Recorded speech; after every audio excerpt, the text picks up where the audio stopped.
Germany's long-distance trains often get a lot of praise, and for good reason, with incredible comfy spacious interiors and a tasty onboard dining service. But today I'm going to be riding the controversial new Intercity 2 trains, a double-deck design that has left many passengers feeling disappointed with their journey. Today I'll show you inside this train, looking at all parts of the rather basic interior, and even explore the food and drink options. So join me as we cross southern Germany and see if this hated train is really as bad as people say. Hello and welcome back to another video. Today I'm here in Nuremberg in Germany and I'm going to be travelling with the controversial DB Intercity 2 over to Stuttgart. I'm booked into first class on this journey, so let's see what all the fuss is about. Let's go. Good morning from Nuremberg's Regal station, the main departure point situated right in the heart of this Bavarian city.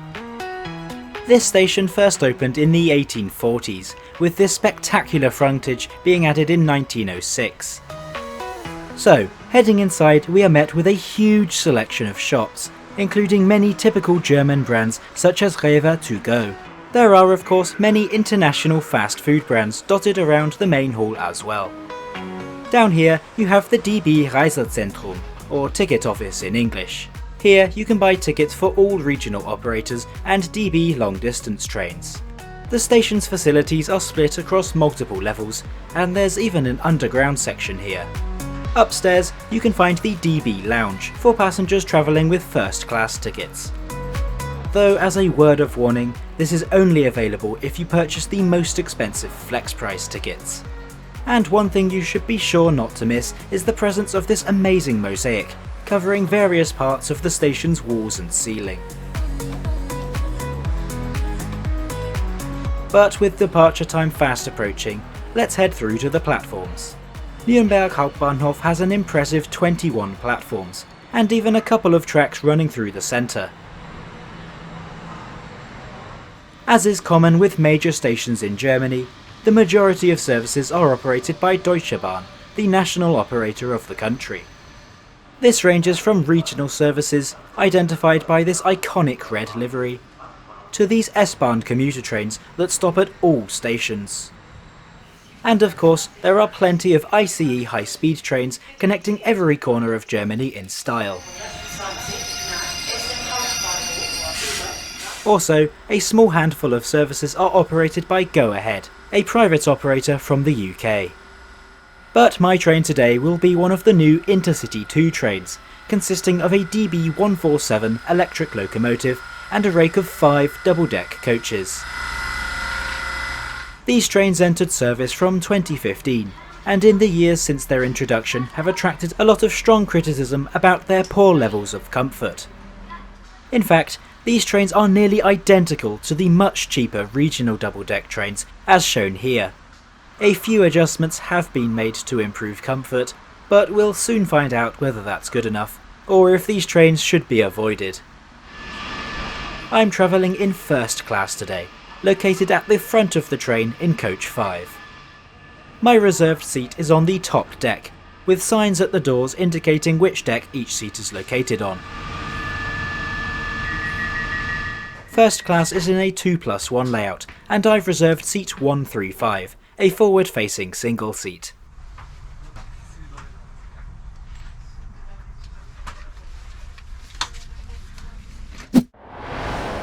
Today's route sees us heading west from Nuremberg for a relaxed journey through Germany's hills and the towns of Crailsheim and Aalen.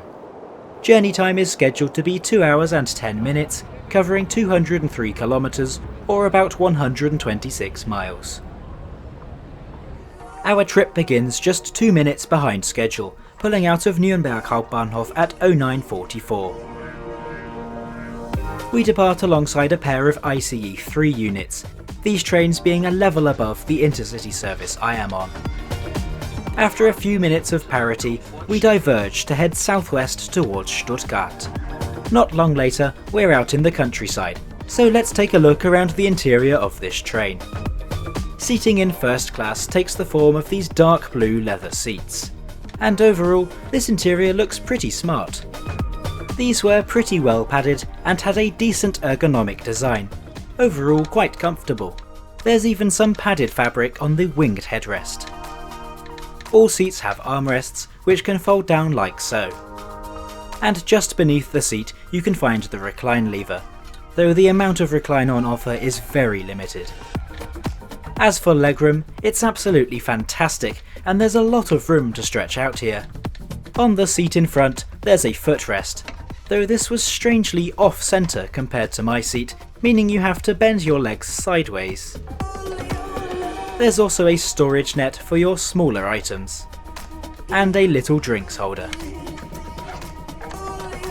And lastly, a relatively small seatback table can be found, though this does feature a bracket to enable the use of a laptop. Now, whilst this interior is overall pretty decent, it is incredibly similar to DB's regional double-deck trains. Can you spot any differences? Let me know in the comments. Looking at the prices they sometimes charge, I don't think I'd be too happy if I paid any extra for this. But now on to the things that are different about the seat. Well, the headrest slides up a little bit and there's some carpet? I don't know, it's really not very impressive. But enough about this very regional interior for now, let's take a look back outside. After just over 20 minutes, we're pulling into the first station. The city of Ansbach was once home to the prolific German composer Johann Sebastian Bach. The similar name is presumably just a coincidence. The first part of our journey is mostly spent gently weaving through the hills of Bavaria, with many picturesque views on offer. There are also plenty of farm fields visible from the railway, no doubt many of which grow barley to make beer. After all, this is the region where Oktoberfest is held, the world's largest beer festival. Not long later, we cross into the state of Baden-Württemberg and arrive at the station of Crailsheim, where a collection of older trains can be seen sitting in a maintenance and storage facility with the station's platforms located to my left. Whilst not as fast as Germany's impressive high-speed trains, the Intercity 2 is still capable of 160 km an hour, which is generally enough as these sets tend to run on slower routes. It's faster than this old classic car anyway. Now let's take a look at what else you can expect on this double-deck Intercity train. The lower deck of this carriage also features first-class seating, though the view from the windows isn't as good down here, so I recommend sitting upstairs if you can. But the majority of the train is second class, with a 2+2 seating layout. Whilst still pretty comfortable, this is also very similar to the regional double-deck trains. Each of these centre carriages also features a bike storage space, which can be booked for a fee of €7.50 on this route, and a little higher on longer journeys. In the last carriage you'll find the multifunction area, with storage for 6 bikes and 2 wheelchairs, though I couldn't film this as the carriage was very busy. This multifunction area also features lower external doors, making boarding with bikes or wheelchairs much easier. And upstairs there's a dedicated children's area, featuring railway-related cartoon characters and a few table seats for families. All carriages feature 2 toilets, one at each end of the carriage. These modern vacuum toilets were in really good condition, which is definitely a benefit compared to the often filthy regional trains. Here you can find the disinfectant and soap dispenser both working fine. The water needed a bit of encouragement, but this was also working.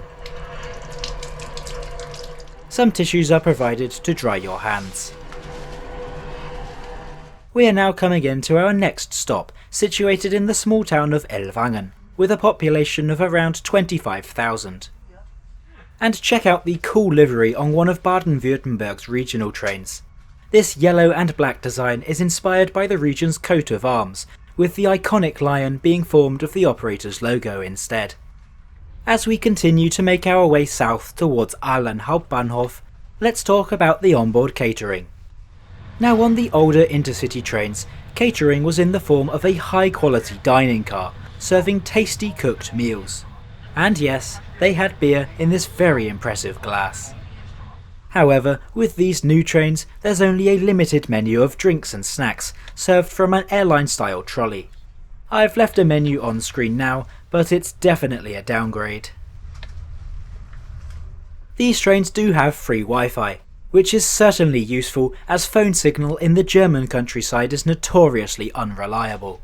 And the speeds of this were actually excellent, even being good enough to catch up on some YouTube or stream music.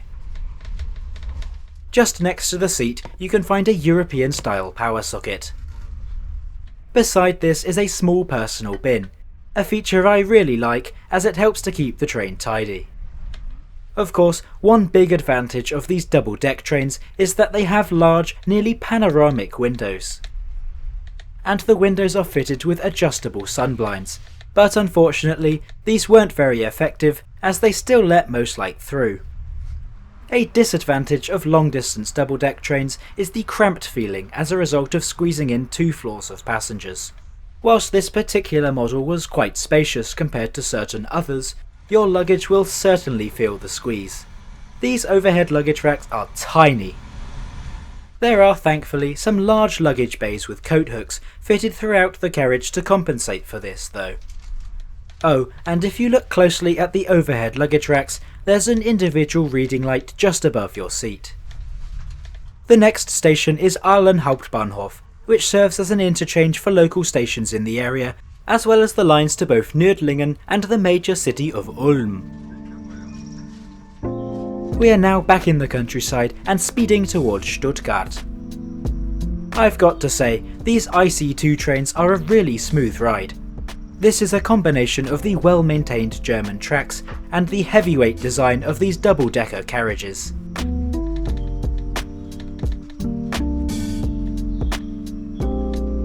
By the way, this isn't the only double-deck intercity train in DB's fleet. There are also a fleet of second-hand Stadler units from Austria, and these have a totally different interior with many quirks of their own. So let me know in the comments if you'd like to see a video on this train. So, as we close in on Stuttgart's main station, let's talk about how much this journey costs. I pre-booked about 2 weeks before my journey, which typically costs around €27.90, though I also reserved a seat for an additional €5.90, totaling €33.80. Whilst this seems like pretty decent value, if you already have a ticket for regional trains, such as the Deutschland ticket, then there's little point in paying for this intercity train, as regional trains operate on this route with broadly the same journey times and similar levels of onboard comfort. This Intercity 2 train is clearly not up to the usual high standards of Germany's long-distance intercity trains, but maybe that's okay. These trains are to be used on secondary intercity routes and serve many destinations that never had a long-distance service before. Other routes will be upgraded to ICE trains, which offer an even better onboard experience than the old intercity trains did. We eventually pull into Stuttgart Hauptbahnhof at 12:01, running 9 minutes late. Overall, I thought the Intercity 2 was a fairly pleasant train to spend a few hours on, despite its reputation as a regional train with carpet. For secondary long-distance routes, they're not too bad, though still, compared to the old intercity trains, they are a massive downgrade. As always, let me know what you thought of the Intercity 2 in the comments, and for a look at Germany's secret luxury high-speed train, then click up here now to watch my video on the ICE Metropolitan.